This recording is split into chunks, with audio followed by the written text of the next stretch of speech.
Good morning dear students. आज इस class में हम सीखने वाले हैं कि लाइट रे का एक प्रिज्म के द्वारा रिफ्रैक्शन किस तरह से किया जाता है। अगर एक व्हाइट लाइट किसी प्रिज्म से होकर गुजरती है तो व्हाइट लाइट के जो 7 कलर्स हैं वो वहां पर हमको दिखाई देने लगते हैं, जिसको हम डिस्पर्जन बोलते हैं बाई प्रिज्म। तो ये कैसे होता है प्रिज्म के द्वारा, इसको भी हम सीखने वाले हैं। तो सबसे पहले हम समझेंगे कि रिफ्रैक्शन क्या होता है। रिफ्रैक्शन के लिए जरूरी है कि हम सबसे पहले ये समझें कि प्रिज्म क्या होता है। तो बच्चों, प्रिज्म कुछ इस तरह से होता है। यहां पे 3 स्क्वायर्स होंगे, ये इस तरह से, राइट, और 2 ट्राइंगल होते हैं, एक यहां पे आपको दिख रहा होगा और एक ये। यानी एक प्रिज्म के 5 फेसेस होते हैं, जिसमें 3 स्क्वायर्स होते हैं और 2 ट्राइंगल्स होते हैं। हम चित्र में जनरली ये जो ट्राइंगल है इसको देखते हैं।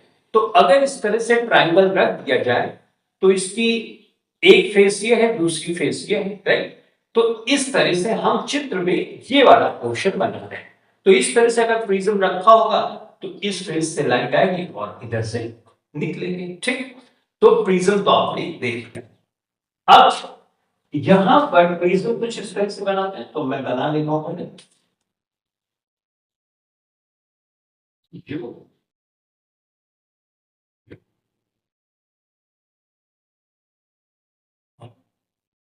इस तरह से ये वाला ए है। ये जो पोर्शन होता है ना, ये इसको बोलते हैं एंगल ऑफ प्रिज्म, ठीक। ओके। अब लेट्स से कि लाइट भी यहां से होकर इस फेस पे आके टकरा है, तो लाइट में यू आई टकराई। तो हम जानते हैं जब लाइट रे किसी पॉइंट पे इंसिडेंट होगी तो वहां पे हमें नॉर्मल बनाना पड़ेगा।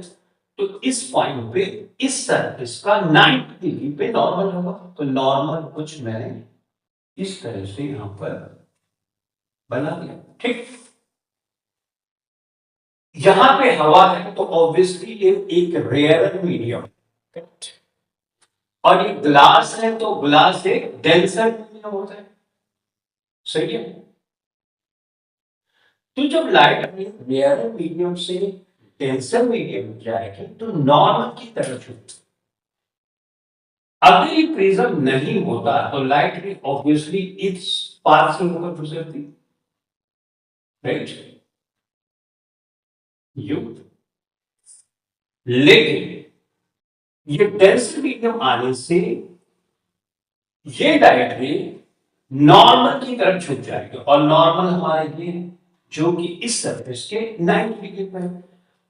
तो यहां से न जाके लाइट में बेंड हो गई नॉर्मल की तरफ जो, ठीक। अब दूसरा सरफेस आ जाता है, तो दूसरे सरफेस पे हम फिर से नॉर्मल बनाएंगे। तो नॉर्मल बनाने के लिए इस सरफेस के 90 डिग्री पे होना चाहिए।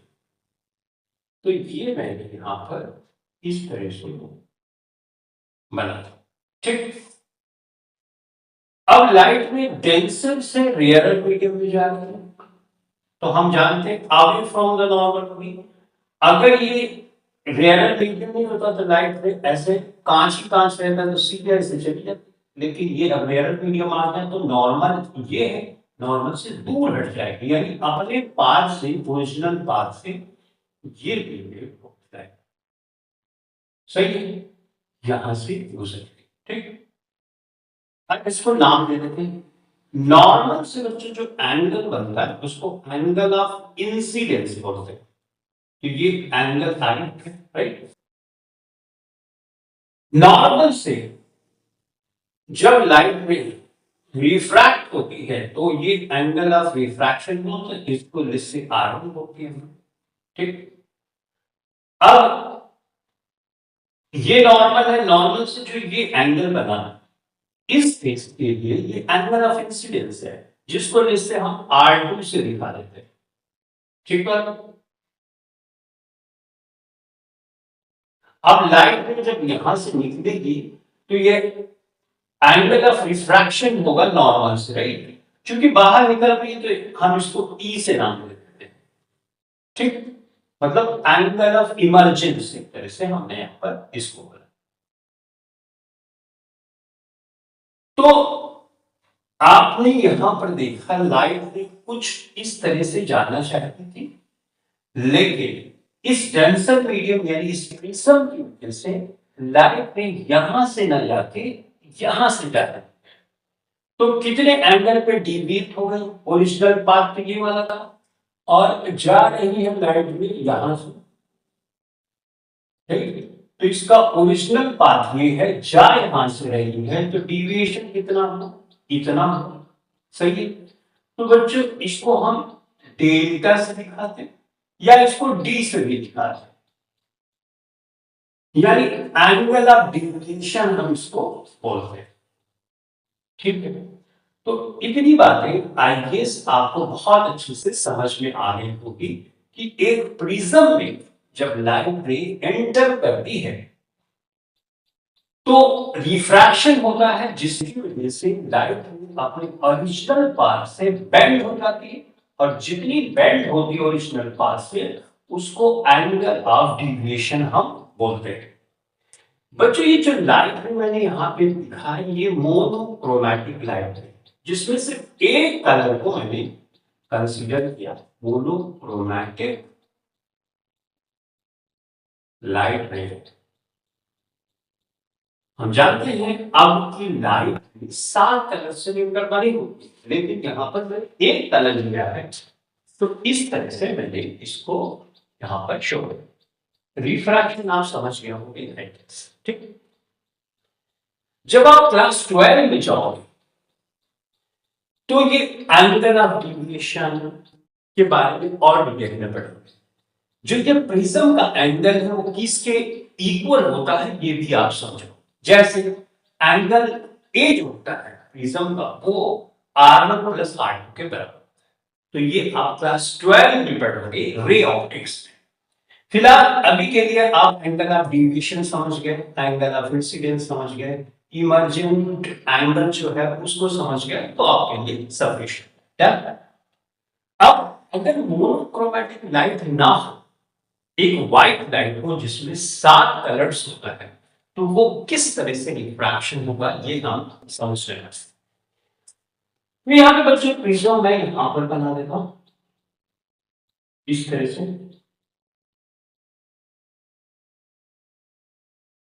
ठीक? अब यहां पर मैं मोनोक्रोमैटिक लाइट क्यों भेज रहा हूं, यहां पे मैं भेज रहा हूं इस तरह से करीब, ये एक व्हाइट लाइट, और हम जानते हैं कि व्हाइट लाइट 7 कलर से मिलकर बनी, व्हाइट, ठीक?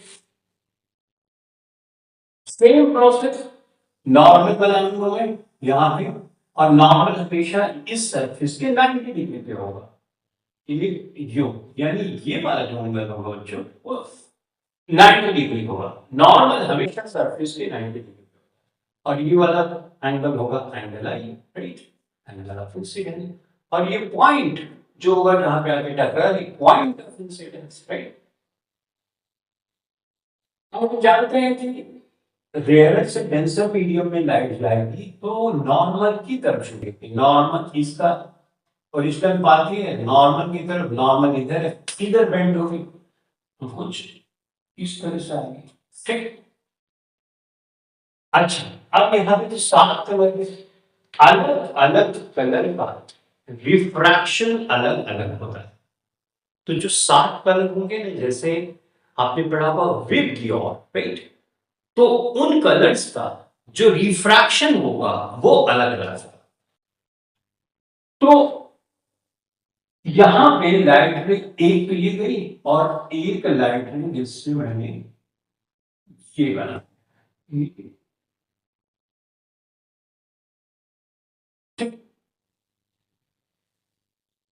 ये जो पैटर्न कुछ इस तरह से बच्चों,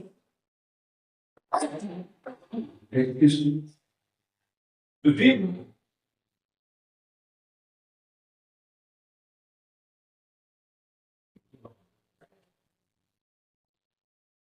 ये वायलेट जो कलर होता है इसका रिफ्रैक्शन सबसे ज्यादा होता है, इंक्रीजिंग रिफ्रैक्शन में लिखेगा,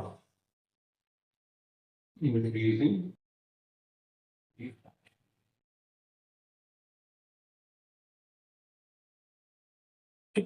या ऐसे बोल सकते हो कि जो वेव लेंथ के टर्म में अगर मैं बोलूं तो वायलेट कलर का जो वेव लेंथ होती है वो कम होती है, decreasing wave length. Wave length को हम लैम्डा से लिखते हैं, इस तरह से मैं देखा।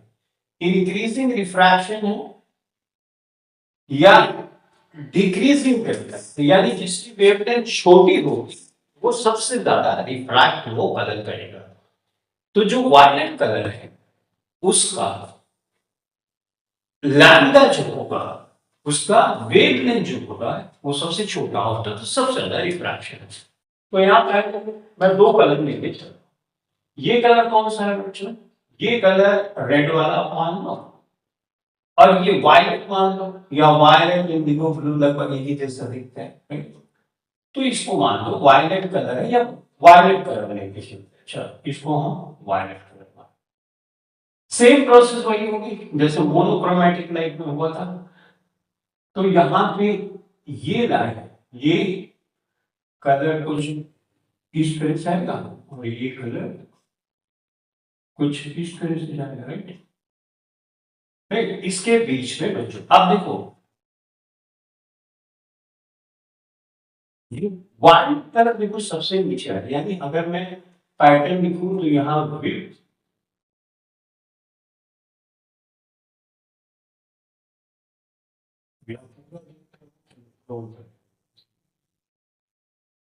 यानी ये वायलेट है,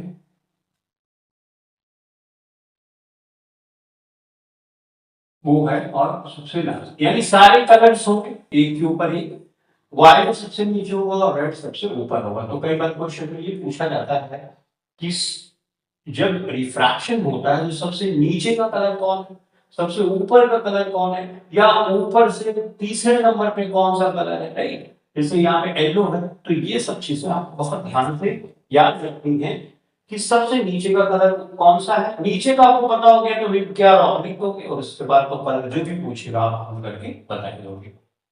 तो रिफ्रैक्शन हुआ जिसकी वजह से लाइट रे अपने सेवन कंस्टिट्यूएंट कलर में हो गई। इस फिनोमिनन को हम डिस्पर्जन बोलते हैं। तो डिस्पर्जन अभी हमको क्या समझ आया? Dispersion splitting of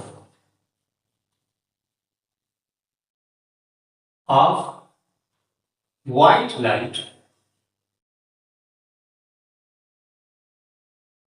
into its seven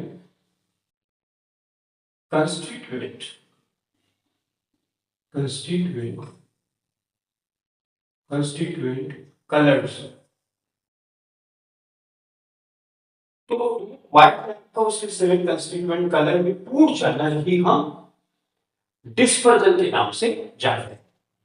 तो इसको आप पहले बता दो, उसके बाद आगे एक प्रिज्म मैं और रखूंगा, उसके बाद देखते हैं कि क्या होगा। ठीक है, चलो हो गया। तो यहां पर बच्चों मैं इसको मिटा देता हूं, एक प्रिज्म और बनाता हूं जैसा कि आपकी बुक में दिया है।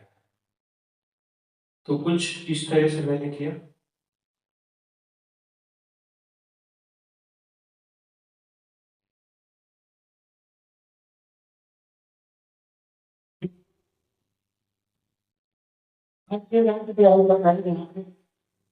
तो हम जानते हैं वायलेट का डिस्पर्जन सब, वायलेट सबसे ज्यादा रिफ्रैक्ट होगी और ये कम रिफ्रैक्ट होगी। तो यहाँ नॉर्मल बनाएंगे, उसके बाद ये अपने पास से जैसे यू डिविएट हो गई लाइट, ये ज्यादा डिविएट होगी, ये रेड वाली कम डिविएट होती है। यहाँ पे पढ़ी तो डिविएशन,